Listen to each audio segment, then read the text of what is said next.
बिस्मिल्लाहिर्रहमानिर्रहीम अस्सलाम वालेकुम। उम्मीद है कि आप सब लोग खैरियत से होंगे। तो आज का जो हमारा टॉपिक है वो बहुत इम्पोर्टेंट टॉपिक है स्टाइलिस्टिक्स में। तो आज हम बात करेंगे टेक्सचुअलिटी की। तो टेक्सचुअलिटी ऑब्वियसली समझने से पहले हम देख लेते हैं कि व्हाट इज़ टेक्स्ट। टेक्स्ट क्या है? टेक्स्ट एक पीस ऑफ इंफॉर्मेशन होता है जो स्पोकन भी हो सकता है और रिटन भी हो सकता है।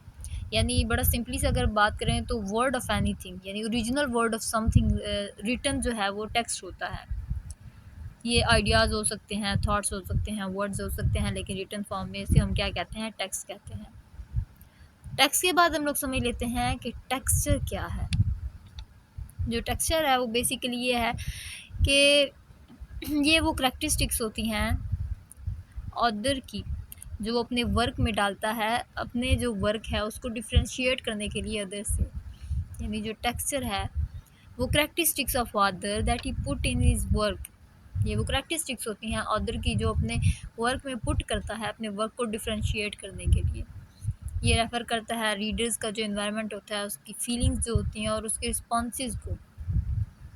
उसके बाद हम बात कर लेते हैं टेक्सचुअलिटी की। टेक्सचुअलिटी क्या है? बड़ा सिंपली से अगर हम बात करें टेक्सचुअलिटी की, तो टेक्सचुअलिटी है discover meaning of written work. यानी रिटन वर्क के जो मीनिंग्स होते हैं उसे डिस्कवर करना क्या कहलाता है? टेक्सचुअलिटी कहलाता है। टेक्सचुअलिटी in discourse refers to the qualities that text must possess in order to be considered an effective and meaningful। जो टेक्सचुअलिटी है वो बेसिकली रेफ़र करता है वो क्वालिटीज़ को जो एक टेक्स्ट में मस्ट होनी चाहिए उस टेक्स्ट को इफ़ेक्टिव और मीनिंगफुल कंसीडर करने के लिए उसमें जो उनका होना बहुत ज़्यादा ज़रूरी है। टेक्सचुअलिटी की जो हैं वो 7 स्टैंडर्ड्स हैं और वो 7 स्टैंडर्ड्स होंगे तो तभी हम किसी मतलब जो टेक्स्ट है उसे टेक्सचुअलिटी कह सकते हैं।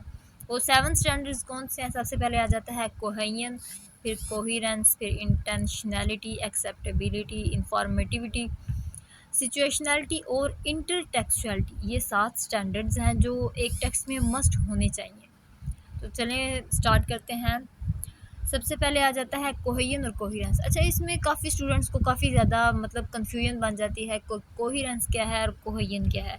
तो चलें आज इसकी जो सारी कन्फ्यूजन है वो दूर करते हैं। कोहेरेंस जो है ना वो मीनिंगफुल रिलेशनशिप होता है टेक्स्ट के साथ, यानी उसके कंसेप्ट के साथ ये एक मीनिंगफुल रिलेशनशिप होता है। लेकिन जो कोहेजन है वो ग्रामेटिकल और लेक्सिकल रिलेशनशिप होता है। कोहेजन में जो बेसिक फोकस होता है वो ग्रामर पे होता है, वोकैबुलरी पे होता है, ठीक है। ग्रामर और टेक्स्ट का ये होता है।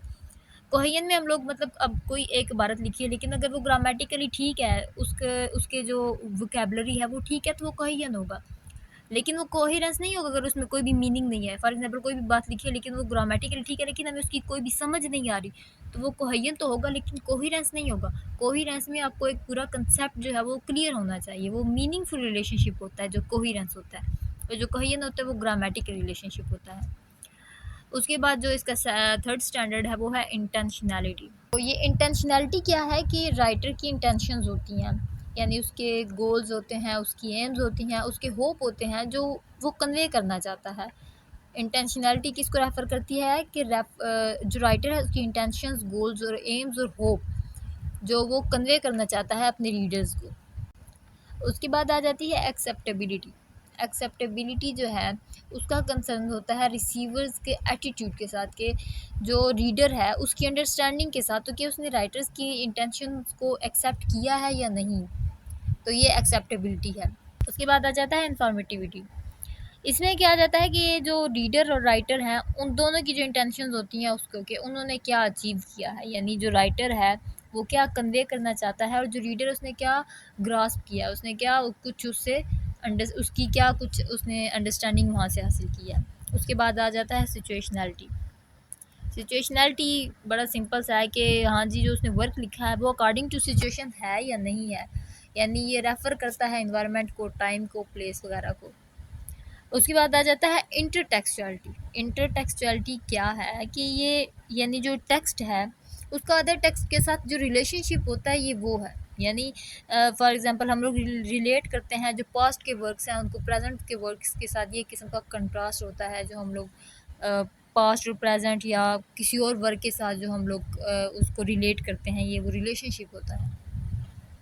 तो ये था हमारा आज का लेक्चर। आई होप आपकी इसकी समझ आई होगी। अगर वीडियो पसंद आई हो तो प्लीज़ इसे लाइक और सब्सक्राइब करके हमें इनकरेज ज़रूर कीजिएगा। अगली वीडियो तक के लिए अल्लाह हाफिज़।